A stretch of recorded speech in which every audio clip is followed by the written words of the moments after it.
Buenas noches, amigos de la Eterna Vigilancia. Es un placer volver a saludarlos como todos los martes. Eh, Uno de los temas que vamos a conversar hoy es sobre la propuesta que hizo el dirigente del Partido Colorado, Tabaré Viera, sobre reducir la jornada laboral a un 50% sin que ello implique baja del salario y sin afectar la productividad. Algo muy parecido a lo que la central sindical en el acto del 1 de mayo del año pasado había planteado también. Muy parecido, no exacto, pero lo que planteaba la central era reducir la jornada de 8 a 6 horas diarias. Recordemos que en aquella oportunidad el presidente de la central, el señor Abdala, dijo que la ley de 8 horas es del año 12 y que desde entonces ha cambiado mucho el mundo del trabajo con cambios tecnológicos y que, bueno, por tanto, reducir la jornada laboral, manteniendo la productividad y el mismo salario, sería, y estas fueron las palabras textuales que utilizó, permitir una vida más plena del trabajador, estar más con su familia, poder ir a buscar a sus hijos a la escuela, desarrollar actividades de capacitación o disfrutar de otras actividades que hacen a la riqueza de la vida. Ahora bien, todas estas propuestas son una expresión de deseo. Es como que es la promesa de hacer magia, porque en definitiva no existe tal cosa como eso. Empíricamente es imposible. La reducción de la jornada laboral, imposible en este contexto en el cual estamos viviendo, ¿no? La reducción de la jornada laboral, manteniendo el salario, solo se va a poder lograr en la medida que las tasas de capitalización en una sociedad determinada aumenten. En la medida que pueda existir una mayor acumulación de capital, la innovación tecnológica es lo que permitirá algún día trabajar menos y ganar más, ¿no? Pero bueno, para que ello suceda, obviamente debe existir un marco jurídico, un marco institucional totalmente distinto al que tenemos hoy. Esto es un marco que permita generar capacidad de ahorro en la gente y no marcos institucionales como los que lamentablemente tenemos hoy día que castigan el ahorro. Recordemos que prácticamente la mitad de nuestros ingresos que generamos en el año se van en costos, en impuestos. Esto es como que si llegáramos a nuestra casa al final del día de nuestra jornada laboral, metemos la mano en el bolsillo para sacar la llave y en el momento que estamos abriendo el zaguán, viene el Estado, nos toca el hombro, nos damos vuelta y nos pide la mitad de lo que generamos en ese día. Bueno, esto es lo que pasa hoy en día. Así es muy difícil generar capacidad de ahorro en la gente. Y cuando se castiga el ahorro, se castiga la inversión. Y si se castiga la inversión, no hay productividad posible y lamentablemente las situaciones se vuelven adversas para quien en definitiva quiere progresar y generar situaciones más favorables. Eh, el trabajo por sí solo no genera riqueza. Eso es algo que debemos tener presente. Si así fuera, a ver, por ejemplo, los trabajadores en Cuba trabajan, sí, ningún problema, pero eh, obviamente no tienen un nivel de ingresos que sí pudieran tener en otros países con un nivel con tasas de capitalización mucho más altas. En Irlanda también trabajan sus trabajadores, pero sin embargo tienen otros ingresos. En Cuba la comida es racionada. Entonces, eh, es más, es muy probable que los trabajadores cubanos, miren lo que les digo, trabajen mucho más horas que los irlandeses, por producto de que las tasas de capitalización en Cuba son absolutamente inferiores a las de Irlanda. No es lo mismo trabajar en la actividad que sea si se tiene una máquina de última generación, que obviamente permite obtener otros rendimientos con menor esfuerzo, que hacerlo con una de primera generación y encima atada con alambres, ¿no? Entonces, eh, Uruguay es un país con una alta presión fiscal, entendiendo por esta el total de impuestos que recauda el sector público en relación al Producto Bruto Interno. Miren, hay un informe que recoge el diario El País denominado Estadísticas Tributarias en América Latina y el Caribe 2020. Fue realizado por el CIAT, que es el Centro Interamericano de Administraciones Tributarias, eh, y otros organismos más, en donde se llegó a la conclusión en este informe que Uruguay está en el quinto puesto en América Latina y el Caribe en presión impositiva, por detrás de Cuba, 42% del PBI, Barbados, 33,1%, Brasil, también 33,1%, y bueno, todavía es más, nuestro país está por delante de Argentina y con una gran diferencia respecto a los otros tres miembros de la OCDE de la región, que son Chile, que está con una presión tributaria, tenía en aquel entonces, hoy aumentó la de Chile, no es esta, pero del 20,7 del PBI, en el puesto 16, Colombia con el 19,7 en el puesto 18 y México con el 16,5 en el puesto 22. Eh,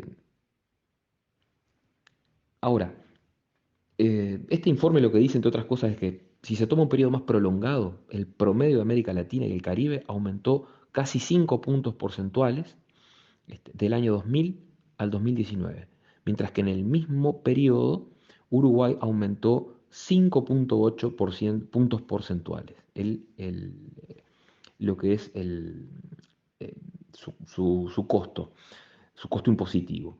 Esto obviamente eh, son números que en modo alguno permiten eh, facilitar el ahorro, que en modo alguno permiten incentivar el aumento de capital. Pero asimismo debe tenerse presente que un déficit fiscal, como lamentablemente los que tenemos en nuestro país, no tiene el mismo impacto en un país que haya tenido riquezas acumuladas previamente que en otro más pobre. ¿Por qué? Porque, bueno, porque las riquezas disponibles no son las mismas. Ahora, la pretensión entonces, en todo este contexto, de reducir la jornada laboral manteniendo el salario, que es lo mismo que decir trabajar menos que ganando más, en el contexto actual que tiene el Uruguay es un imposible. Entonces, tengamos cuidado cuando aparecen estas propuestas que revelan una absoluta demagogia, que son la promesa de hacer magia, porque precisamente creo que ese es uno de los grandes peligros de las democracias actuales, ¿no? Caer en la demagogia que han llevado a todas estas promesas de cosas gratis y de imposibles prácticos a tener, a transitar el derrotero que venimos transitando desde hace décadas en América Latina y en nuestro país en particular. Al respecto me gustaría citar un pasaje que ya lo hemos compartido en otras columnas aquí en la Eterna Vigilancia, pero que me parece muy sabio, que es en el capítulo 38 de la acción humana de Ludwig von Mises, que habla sobre el ciudadano ante la economía. Dice Mises que ya no se puede pretender encerrar a la ciencia económica en el estrecho marco de las aulas universitarias, las oficinas de estadística o esotéricos círculos, pues constituye aquella la esencia de la filosofía de la vida y de la actividad humana, de suerte que a todos y a todo atañe. Es la base misma de la civilización e incluso de la propia existencia del hombre. Agrega Mises que la religión constituyó en los siglos XVI y XVII el tema central de las controversias europeas. El debate político a lo largo de los siglos XVIII y XIX en América y Europa giró en torno a la monarquía absoluta y el gobierno representativo. La pugna entre socialismo y economía de mercado constituye el debate del día. Tal cuestión, evidentemente, solo el análisis económico puede resolverla. Que nadie pretenda eludir su responsabilidad. Quien en esta materia renuncia a analizar, a estudiar y a decidir, no hace sino intelectualmente humillarse ante una supuesta élite de superhombres que pretenden erigirse en árbitros supremos.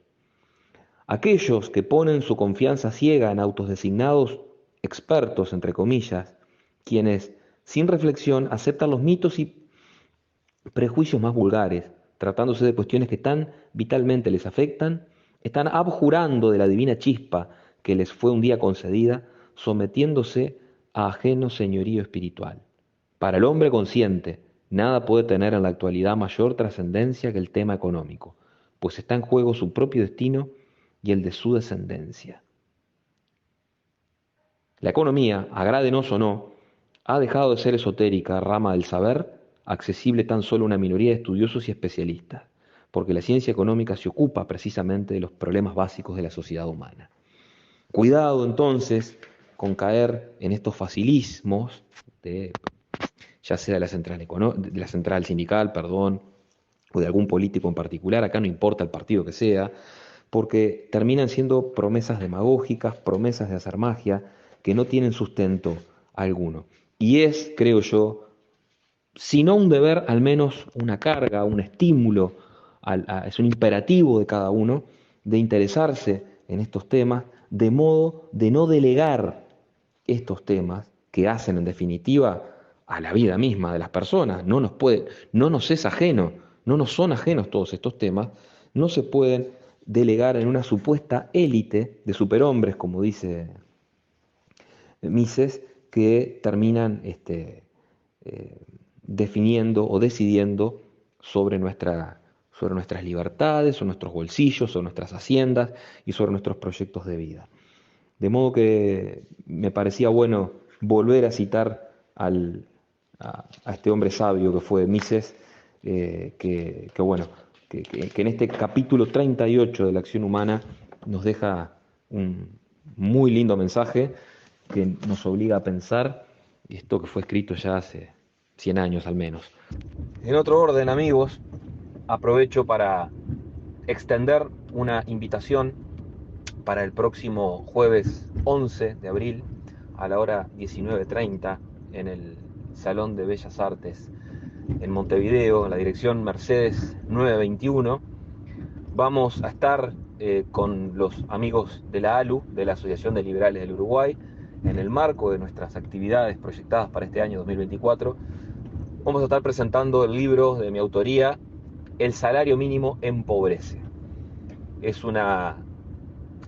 Será una buena ocasión para generar otra contribución en el mundo de las ideas en un tema que evidentemente salpica, interesa a todos nosotros.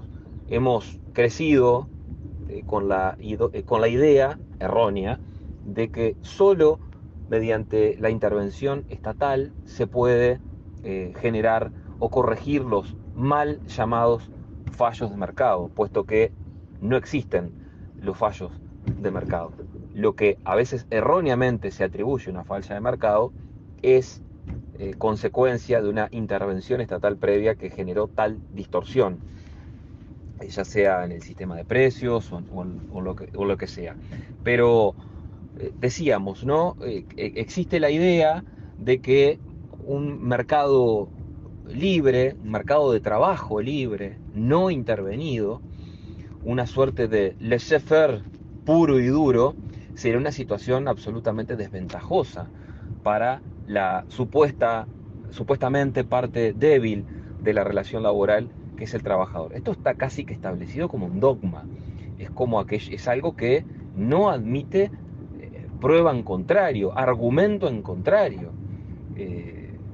Yo invito hacia alguno de los oyentes a cursado algún año en facultad de Derecho, o tiene algún conocido o algún amigo que lo esté haciendo, es en los cursos de las materias de Derecho Laboral, encontrar a alguien que sostenga esto es prácticamente imposible, ¿no? Entonces, bueno, aplicando la teoría de los juegos, ¿no? Un juego suma cero sería aquel en donde uno gana lo que el otro pierde, ¿no? Es una suerte es una concepción muy mercantilista, ¿no? Donde se partía de la base de que lo que uno compraba, uno iba a comprar algo al supermercado y bueno, lo que uno pagaba lo perdía y el otro, solamente el que recibía el metálico era el que ganaba, cuando claramente en cualquier intercambio voluntario todos ganan, puesto que aquel que paga el metálico por algo valora mucho más lo que está recibiendo que el dinero del cual se desprende. Y viceversa, la situación contraria en el caso del comerciante, en el caso del ejemplo, ¿no? Pero bueno, decía, está esa idea entonces de que eh, existe una parte fuerte, una parte débil, ¿no?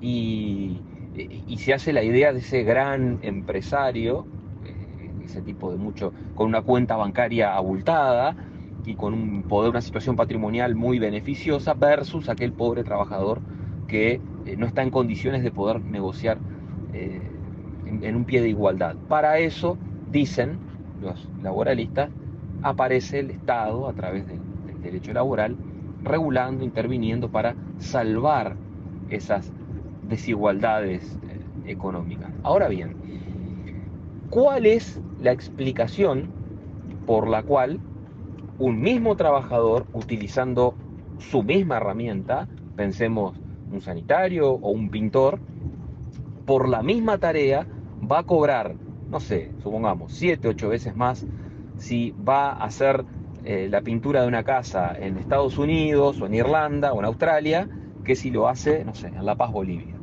¿Cuál es la explicación?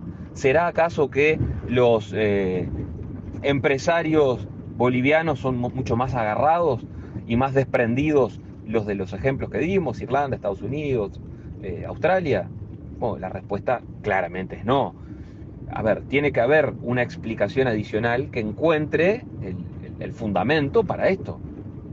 Si hago la misma tarea con la misma herramienta, ¿por qué cobro mucho más en un lado que en el otro? Y la explicación no está en el poder de negociación que tenga ese trabajador, sino está en las tasas de capitalización que existen en un determinado país. El nivel de capital acumulado que exista hará necesariamente, indefectiblemente, que la paga sea mucho mayor en aquellos países donde el capital acumulado es mayor. Y cuando decimos tasas de capitalización, nos estamos refiriendo a maquinaria, instrumental técnico, tecnológico, que permita mejorar la productividad del trabajo que estamos haciendo, incluso trabajando menos horas. ¿Ah? No es lo mismo cuando uno va a hacer pozos, si lo hace con una máquina, una retro de última generación, a que si lo hace a mano, con una pala de posear. Claramente se va a trabajar muchísimo más en el último caso que en el primero, pero a su vez se va a ganar muchísimo menos en el primer caso utilizando una pala de posear que haciéndolo con una máquina, una retro última generación. El nivel de productividad es mucho mayor, se puede ganar mucho más trabajando menos tiempo si se aplican las maquinarias y los instrumentales necesarios que permitan tener un mayor rendimiento económico al trabajo realizado. Y bueno, esto es lo mismo. Entonces, eso es lo que va a determinar que los salarios en un país sean mayores que en otro. Nada tiene que ver acá la posición económica dominante o no de un gran empresario contra un pequeño trabajador. Pensemos este ejemplo.